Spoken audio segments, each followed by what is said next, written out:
नमस्कार। आकाशवाणी से दोपहर समाचार के साथ मैं विशाल शर्मा।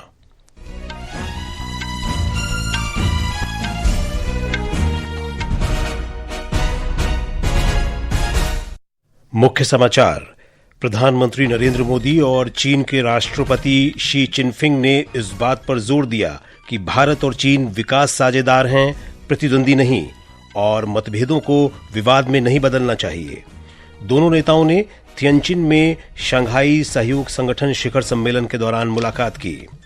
आकाशवाणी से मन की बात कार्यक्रम में श्री मोदी ने मॉनसून के प्रकोप के दौरान राहत कार्यों में मानवता को सर्वोपरि रखने के लिए जनता और संगठनों के प्रति आभार व्यक्त किया। कहा, जिन परिवारों ने अपने प्रियजनों को खोया है, उनका दर्द हमारा साझा दर्द है। प्रधानमंत्री ने कहा, देश को वोकल फॉर लोकल के मंत्र के साथ आत्मनिर्भर भारत और विकसित भारत के लक्ष्य की ओर आगे बढ़ना होगा। उत्तर भारत के अधिकांश हिस्सों में आज मूसलाधार बारिश का अनुमान। दिल्ली में यमुना खतरे के निशान से ऊपर और बिहार के राजगीर में एशिया कप हॉकी चैंपियनशिप में आज भारत का सामना जापान से।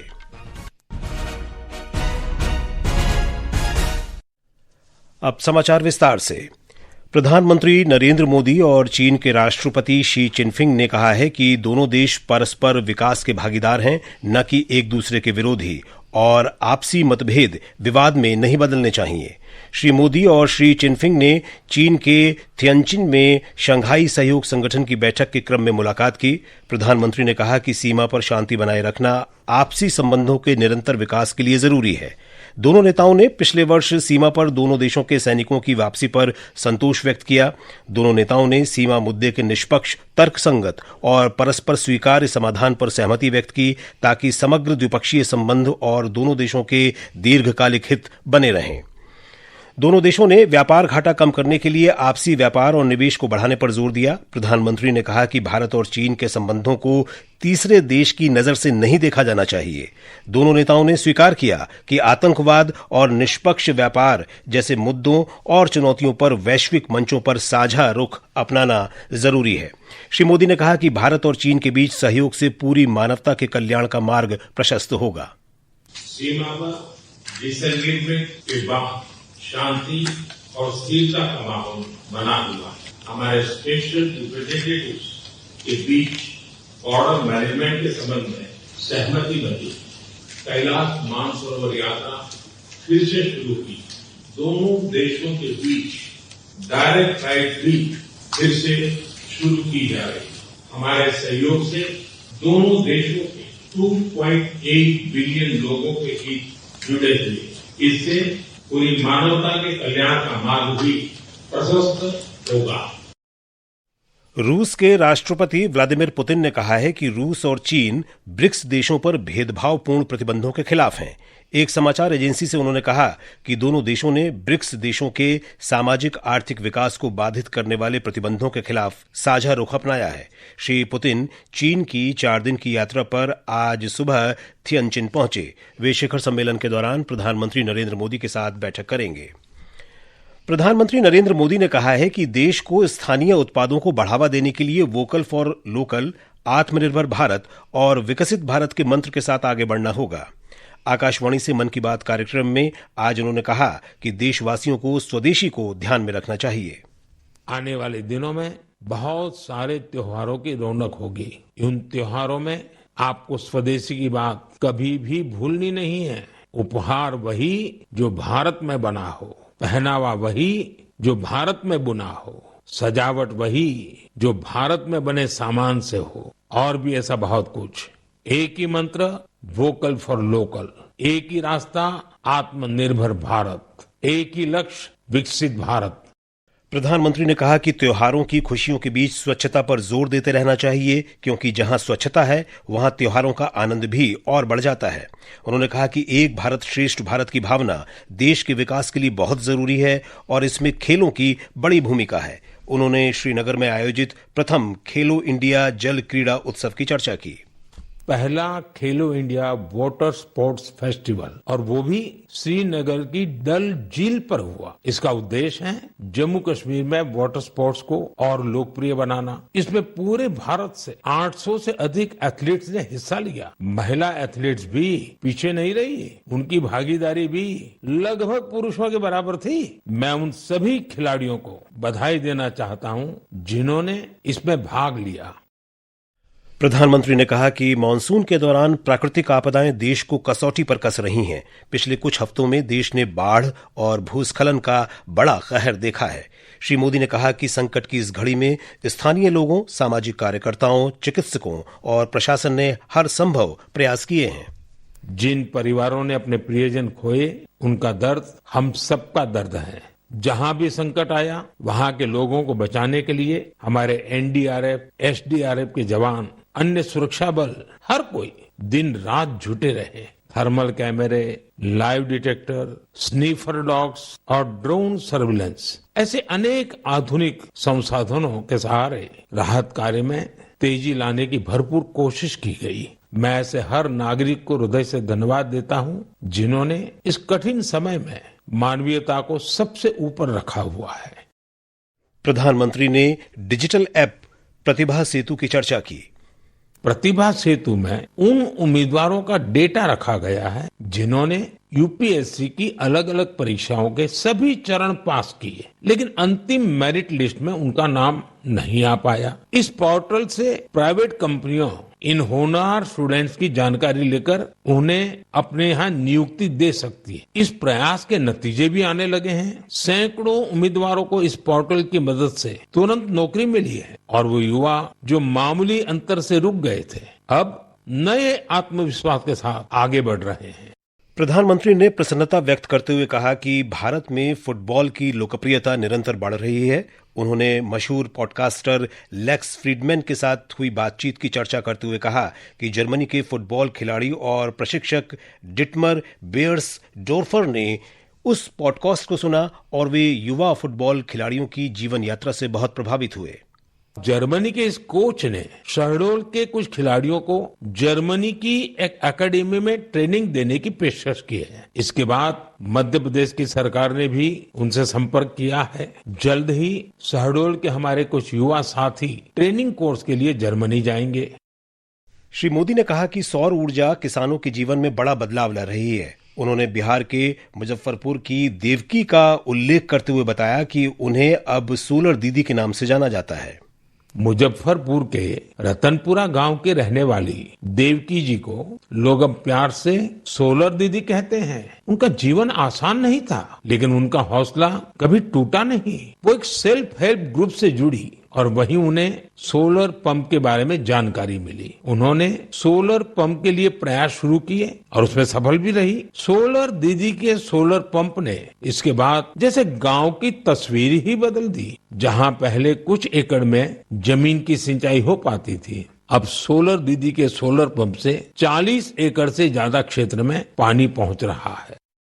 प्रधानमंत्री ने कहा कि रामायण और भारतीय संस्कृति के प्रति प्रेम अब दुनिया के हर कोने में बढ़ रहा है। उन्होंने इटली में महर्षि वाल्मीकि और कनाडा में भगवान श्री राम की प्रतिमाओं के अनावरण का उल्लेख किया। इस महीने की शुरुआत में कनाडा के मिसिसागा में प्रभु श्री राम की 51 फीट ऊंची प्रतिमा का भी अनावरण किया गया है। इस आयोजन को लेकर लोगों में बहुत उत्साह था। सोशल मीडिया पर प्रभु श्री राम की भव्य प्रतिमा के वीडियोज खूब शेयर किए गए। रामायण और भारतीय संस्कृति के प्रति ये प्रेम अब दुनिया के हर कोने में पहुंच रहा है। 1947 में हैदराबाद की घटनाओं के बारे में लौह पुरुष सरदार वल्लभ भाई पटेल की ऑडियो रिकॉर्डिंग साझा करते हुए श्री मोदी ने बताया कि अगले महीने देश हैदराबाद मुक्ति दिवस मनाएगा और ऑपरेशन पोलो में भाग लेने वाले सभी वीरों के साहस का स्मरण करेगा। प्रधानमंत्री ने बताया कि 15 सितंबर को भारत के महान इंजीनियर मोक्षगुंडम विश्वेश्वरैया का जन्मदिन है, जिसे इंजीनियर दिवस के रूप में मनाया जाता है। प्रधानमंत्री ने कहा कि 17 सितंबर को विश्वकर्मा जयंती है। श्री मोदी ने बताया कि ये दिवस उन विश्वकर्मा बंधुओं को समर्पित है जो परंपरागत शिल्प, कौशल और ज्ञान विज्ञान को अनवरत एक पीढ़ी से दूसरी पीढ़ी तक पहुंचा रहे हैं। गृह और सहकारिता मंत्री अमित शाह ने आज अहमदाबाद के गोटा इलाके में ओगानाज शहरी स्वास्थ्य केंद्र का उद्घाटन किया। यहां लोगों को बेहतर इलाज की सुविधा मिलेगी। श्री शाह ने चांदलोदिया में वंदे मातरम शहरी स्वास्थ्य केंद्र का उद्घाटन भी किया और रानित इलाके में पौधारोपण किया। गृहमंत्री अपने संसदीय निर्वाचन क्षेत्र के 2 दिन के दौरे पर हैं। आयुष मंत्रालय 3 और 4 सितंबर को नई दिल्ली के अखिल भारतीय आयुर्वेद संस्थान में राष्ट्रीय आयुष मिशन और राज्यों में क्षमता निर्माण पर विभागीय शिखर सम्मेलन का आयोजन करेगा। इसकी अध्यक्षता राज्य मंत्री प्रताप राव जाधव करेंगे।